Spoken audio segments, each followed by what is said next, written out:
सभी मसीही भाई बहनों को यीशु के नाम में शालोम, प्रेज द लॉर्ड, जय मसीह की।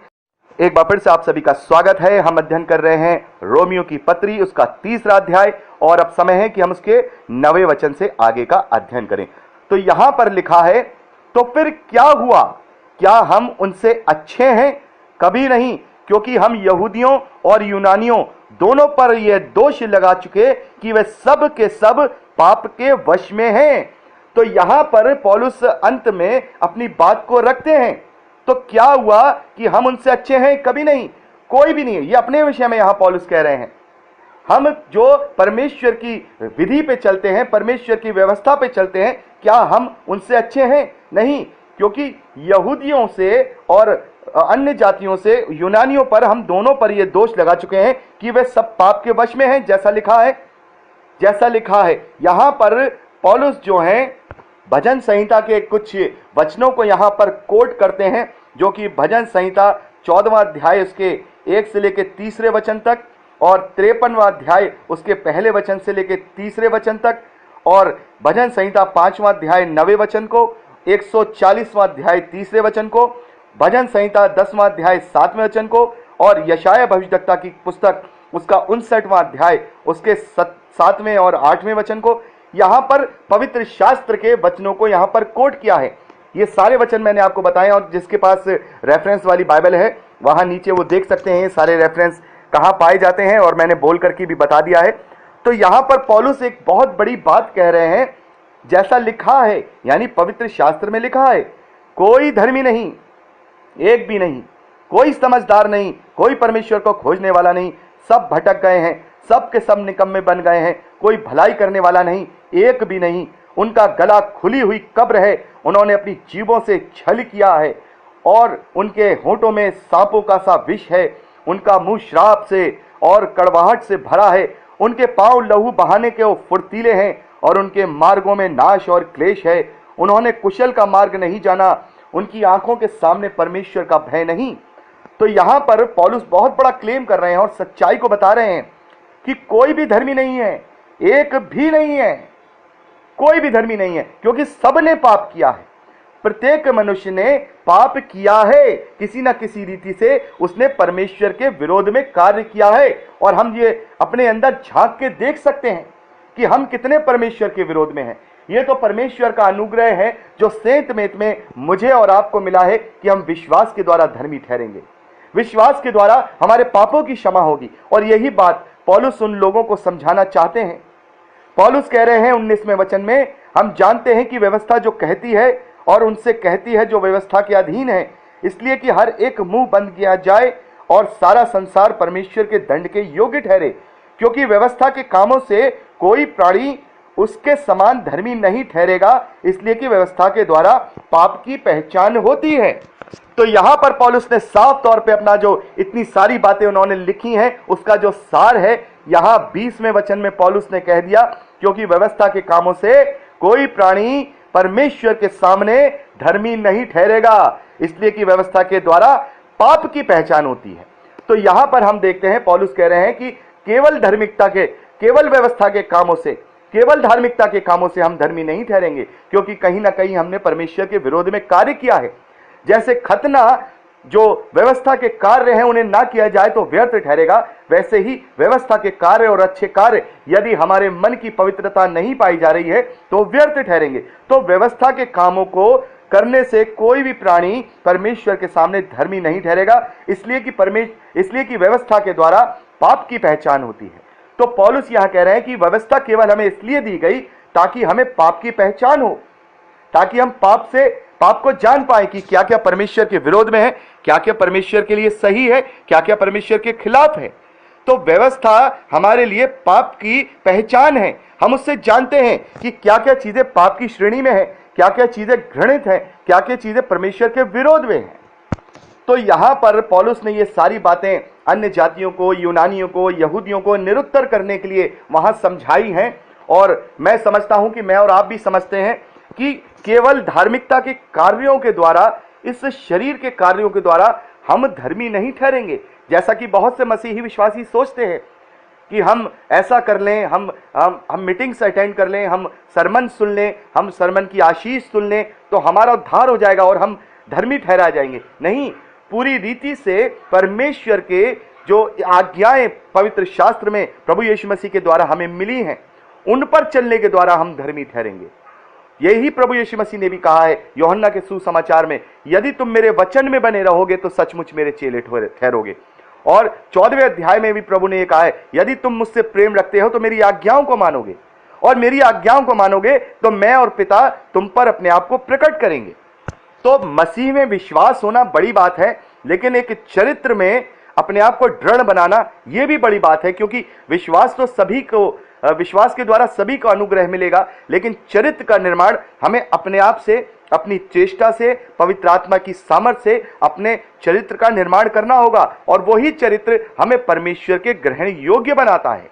तो यहां पे साफ तौर पे पौलुस ने इतनी सारी बातें समझाई हैं, और उसके बाद कंक्लूजन के तौर पर 20वें वचन में पौलुस कहते हैं, क्योंकि कोई भी धर्मी नहीं है, सभी ने पाप किया है, एक भी समझदार नहीं है, कोई परमेश्वर को खोजने वाला नहीं है, सब भटक गए हैं, सब निकम्मे बन गए हैं, सब गला खुली कब्र हैं, सब ने छल किया है।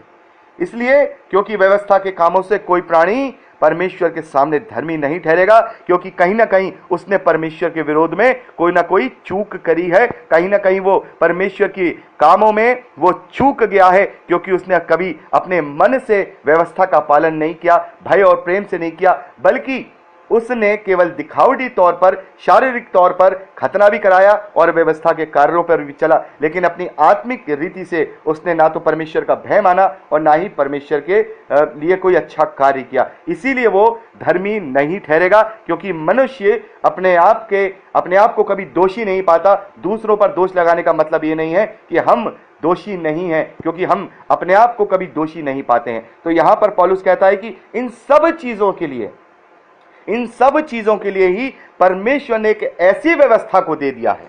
21वें वचन को जब पढ़ते हैं, बहुत ही इंपॉर्टेंट वचन है, आप जरूर इसको नोट करके रखिएगा, लोगों को समझाने के लिए बहुत ही अच्छा एक विषय है। यहां 21वें वचन में पौलुस कहते हैं, परंतु अब व्यवस्था से अलग होकर परमेश्वर की वह धार्मिकता प्रकट हुई है जिसकी गवाही व्यवस्था और भविष्यद्वक्ता देते हैं, अर्थात परमेश्वर की वह धार्मिकता जो यीशु मसीह पर विश्वास करने से सब विश्वास करने वालों के लिए है, क्योंकि कुछ भेद नहीं, इसलिए कि सब ने पाप किया और परमेश्वर की महिमा से रहित हैं, परंतु उसके अनुग्रह से उस छुटकारे के द्वारा जो मसीह यीशु में है सेंत मेत में धर्मी ठहराए जाते हैं, उसे परमेश्वर ने उसके लहू के कारण एक ऐसा प्रायश्चित ठहराया जो विश्वास करने से कार्यकारी होता है, कि जो पाप पहले किए गए और जिन पर परमेश्वर ने अपनी सहनशीलता के कारण ध्यान नहीं दिया, उनके विषय में वह अपनी धार्मिकता प्रकट करे।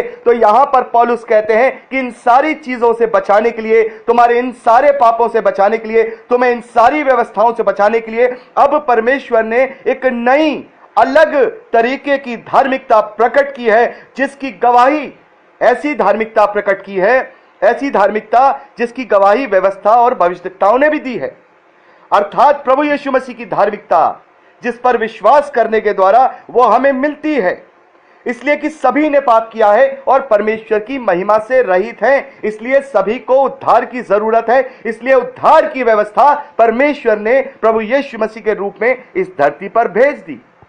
और जैसे तुम्हारे पापों का प्रायश्चित व्यवस्था में बलियों के द्वारा किया जाता था, और तुम्हें हर बार अपने पापों के प्रायश्चित के लिए हमेशा याजक के पास बलिदान लेके आना पड़ता था, लेकिन अब तुम्हारे लिए एक नई व्यवस्था, एक नया बलिदान दिया गया है, जो एक ही बार के बलिदान में तुम्हारे पुराने सारे मनुष्य तत्व को धो डालेगा और नई सृष्टि बना देगा, और वो है प्रभु यीशु मसीह का सेंत मेत में अनुग्रह, जिससे हम छुटकारे को प्राप्त करते हैं। उसे परमेश्वर ने उसके यानी प्रभु यीशु मसीह के लहू के कारण एक ऐसा प्रायश्चित ठहराया जो विश्वास करने से कार्यकारी होता है। विश्वास करने से यानी मेरे और आपके प्रभु यीशु मसीह पर विश्वास करने के द्वारा वो लहू के द्वारा जो प्रायश्चित है वो कार्यकारी होता है, यानी लागू होता है, वो कार्य करता है। तो यहां पर कितनी बड़ा एक सेंत मेत का मतलब मैं आपको बता दूं, फ्री ऑफ कॉस्ट। कोई इसके लिए तुम्हें दाम नहीं चुकाना है, कोई शारीरिक काम नहीं करना है, तुम्हें उपवास नहीं करने, तुम्हें जाकर के घुटनों के बल जाकर के उठक बैठक नहीं लगानी है, तुम्हें कुछ नहीं करना, तुम्हें फूल नहीं चढ़ाने, तुम्हें चादर नहीं चढ़ानी, तुम्हें कुछ नहीं करना, तुम्हें केवल विश्वास करना है। और विश्वास के द्वारा तुम्हारे उस लहू का जो प्रायश्चित उस निष्कलंक मेमने ने कर दिया है, वो हमारे जीवन में कार्यकारिणी होगा और हम उसकी धार्मिकता में होकर परमेश्वर से मेल करेंगे। तो ये इतनी सारी बातें जो हम कर रहे हैं, इतनी सारी बातें उन्होंने जो भूमिका बना करके पौलुस ने उन लोगों को लिखी है और बताई है, समझाई है कि तुम में से कोई भी धर्मी नहीं है, तुम में से कोई भी जो है ऐसा नहीं है जिसने परमेश्वर के विरोध में कार्य न किया हो, क्योंकि हम सभी ने पाप किया है और हम सभी परमेश्वर की महिमा से रहित हैं। परंतु उसके अनुग्रह से जो हमें सेत में मिला है, बड़े ध्यान से इसको आप पर्सनली रूप से रीड करिएगा। 21वें वचन से लेकर आप इसको आगे 31वें वचन तक इसको रीड करिएगा। इस रोमियो की पत्री को पढ़ के वाकई में ही हमें प्रभु यीशु मसीह के उद्धार का महत्व, उसकी वैल्यू, उसका मूल्य समझ में आता है जो अमूल्य है। क्योंकि हम सब इस बात को एक्सेप्ट करते हैं, हम सभी लोग इस बात को स्वीकारते हैं कि हम सभी पापी हैं और हम सभी परमेश्वर की महिमा से रहित हैं। और यही परमेश्वर का अनुग्रह था, यही परमेश्वर की योजना थी कि वो अपने इकलौते पुत्र को इस धरती पर भेजे कि जो कोई इस पर विश्वास करे वो नाश ना हो परंतु अनंत जीवन पाए। तो यहां पर हम देखते हैं कि 24वें वचन से हमने जब पढ़ा कि परंतु उसके अनुग्रह से उस छुटकारे के द्वारा जो मसीह यीशु में है सेंत में धर्मी ठहराए जाते हैं, उसे परमेश्वर ने उसके लहू के कारण एक ऐसा प्रायश्चित ठहराया जो विश्वास करने में कार्यकारिणी होता है कि जो पाप पहले किए गए थे, जिन पर परमेश्वर ने अपनी सहनशीलता के कारण ध्यान ना दिया, उनके विषय में वह अपनी धार्मिकता प्रकट करे, वरन इसी समय उसकी धार्मिकता प्रकट हो जिससे वह आप ही धर्मी ठहरे और जो यीशु पर विश्वास करे उसका भी धर्मी ठहराने वाला हो। तो घमंड करना कहाँ रहा? यहां पे पौलुस 27वें वचन में कहते हैं तो घमंड करना कहाँ रहा, उसकी तो जगह ही नहीं। कौन सी व्यवस्था के कारण से? क्या कर्मों की व्यवस्था से? नहीं, वरन विश्वास की व्यवस्था के कारण। हालेलुया। तो जो व्यवस्था है वो आज भी मेरे और आपके पास है। उनके पास वो व्यवस्था थी जो शरीर के कार्यों से पूरी होती थी। मेरे और आपके पास वो व्यवस्था है जो कि विश्वास की व्यवस्था है। वो कर्मों की व्यवस्था नहीं है वरन विश्वास की व्यवस्था है। तो कर्मों की व्यवस्था पर तुम घमंड करते हो। पौलुस उन यहूदियों से, उन यूनानियों से कह रहे हैं तुम अपने अच्छे कर्मों की वजह से इस बात को अपने मन में मुगलते में बने हुए हो कि हमारा उद्धार हो जाएगा। हे यहूदियों, तुम व्यवस्था के कार्यों का पालन करने से इस बात के मुगलते में बैठे हो कि तुम्हारा उद्धार हो जाएगा। तुम सभी पापी हो, हम सभी पापी हैं और हम सभी पाप में पड़े हुए परमेश्वर की महिमा से रहित हैं। तो हमें अब व्यवस्था नहीं चाहिए, अब हमें कर्मों की व्यवस्था नहीं चाहिए। अब हमें कौन सी व्यवस्था चाहिए? विश्वास की व्यवस्था। तो घमंड ना करो तुम अपनी इन बातों की, तुमने सारी चीजें पूरी की। और हम देखते हैं एक बहुत ही अच्छा उदाहरण प्रभु यीशु मसीह ने दिया है। हम पढ़ते हैं सुसमाचारों में कि प्रभु कहते हैं कि दो व्यक्ति खड़े हैं। एक व्यक्ति खड़ा है, वो सारी चीजें पूरी करता है, परमेश्वर की व्यवस्था का पालन करता है और 10वां अंश भी देता है और वो परमेश्वर के मंदिर में खड़ा है। और एक व्यक्ति और बगल में खड़ा है, वो कुछ नहीं करता, वो पाप में पड़ा है। वो दोनों बातें कर रहे हैं, आपको ध्यान होगा। वो कहता है परमेश्वर मैं ये सारे कार्य करता हूं, मैं उपवास रखता हूं, मैं व्यवस्था के कार्यों को करता हूं, मैं 10वां अंश भी देता हूं, मैं सारी चीजें करता हूं, मैं इस मनुष्य की तरह नहीं हूं जो बगल में खड़ा है, ये तो कुछ भी नहीं करता। दोष लगा दिया। और यही पौलुस कहते हैं कि दोष मत लगाओ, क्योंकि तुम्हारे ऊपर भी वो दोष साबित होता है। और प्रभु यीशु मसीह ने भी कहा मत्ती के सुसमाचार 7वें अध्याय में कि दोष ना लगाओ कि तुम पर ना दोष लगाया जाए, क्योंकि जिस रीति से तुम नापोगे तुम्हें भी उसी रीति से परमेश्वर के यहां नापा जाएगा। तो यहां पर हम देखते हैं कि जो वो व्यक्ति है वो व्यवस्था के कारण अपने अंदर घमंड को ले आया, लेकिन परमेश्वर का जो उद्धार था वो उस व्यक्ति के लिए हुआ जिसने अपने आप को वहां पर पापी होकर के अंगीकार किया कि हे प्रभु, मैं से योग्य नहीं कि मैं नजरें उठाकर आपकी वेदी की तरफ भी देख पाऊं, मैं तो पापी हूं, मैं तो तेरे योग्य नहीं हूं। उसने टूट करके प्रार्थना की, उसने अंगीकार किया, इसलिए उसने विश्वास किया। वो जानता था मैं जिससे बात कर रहा हूं वो सर्व सामर्थी परमेश्वर है, इसलिए मैं सच बोलूं उसके सामने। उसने सच बोला, विश्वास किया और विश्वास के द्वारा उस तक उद्धार भी पहुंचा। तो यहां पर हमें ऐसी व्यवस्था दी गई है कि जिसके व्यवस्था पर विश्वास करने के कारण, यानी प्रभु यीशु मसीह की लहू की व्यवस्था, प्रभु यीशु मसीह के छुटकारे की व्यवस्था, प्रभु यीशु मसीह पर विश्वास करने की व्यवस्था, उसके द्वारा हम क्या होते हैं? हम उद्धार को प्राप्त करते हैं। 28वें वचन में पौलुस कहते हैं, इसलिए हम इस परिणाम पर पहुंचते हैं कि मनुष्य व्यवस्था के कामों से अलग ही विश्वास के द्वारा धर्मी ठहरता है। क्या परमेश्वर केवल यहूदियों का ही है? क्या अन्य जातियों का नहीं? हाँ, अन्य जातियों का भी है, क्योंकि परमेश्वर एक ही है जो खतना वालों को विश्वास से और खतना रहितों को भी विश्वास के द्वारा धर्मी ठहराएगा। तो क्या हम व्यवस्था को विश्वास के द्वारा व्यर्थ ठहराते हैं? कदापि नहीं, वरन व्यवस्था को स्थिर करते हैं। तो यहां पर अभी पौलुस ने एक बात को और जोड़ दिया है कि अब हम व्यवस्था को व्यर्थ नहीं ठहरा रहे हैं। ये मत सोचो कि हम व्यवस्था को व्यर्थ ठहरा रहे हैं, कि अब व्यवस्था नहीं, आप पालन करना है। नहीं, व्यवस्था से तो पाप की पहचान होती है, लेकिन जो उसके कार्य हैं, जो उसके विधि विधान हैं, जिससे तुम धार्मिक अपने आप को बनते हो, वो नहीं करने हैं, क्योंकि अब हमें विश्वास करना है। यानी उससे हमें पाप की पहचान तो करनी है कि व्यवस्था में कौन कौन सी चीजें ऐसी हैं जो परमेश्वर के विरोध में हैं, उन्हें हमें नहीं करना है, उन्हें अपने जीवन में हमें लागू करना है अपने आत्मिक रूप से। जैसे उसने कहा, चोरी मत करो, व्यभिचार मत करो, हत्या मत करो। ये सारी चीजें, बहुत सारी व्यवस्था में ऐसी चीजें हैं जो हमारे लिए पाप की पहचान बनती हैं। हम जान पाते हैं ये परमेश्वर के विरोध में है, लेकिन उनके प्रायश्चित के लिए जो कार्य हैं वो नहीं करना है, प्रतीकात्मक रूप से जो कार्य हैं वो नहीं करना है, क्योंकि अब हम कार्यों के द्वारा धर्मी नहीं ठहराए जाएंगे, बल्कि विश्वास के द्वारा धर्मी ठहराए जाएंगे। जो कोई भी प्रभु यीशु मसीह पर विश्वास करेगा वो धार्मिकता उस विश्वास की धार्मिकता के द्वारा धर्मी ठहराया जाएगा, जो प्रभु यीशु मसीह ने क्रूस पर बलिदान होकर हमें सेंत में अनुग्रह के रूप में दी है।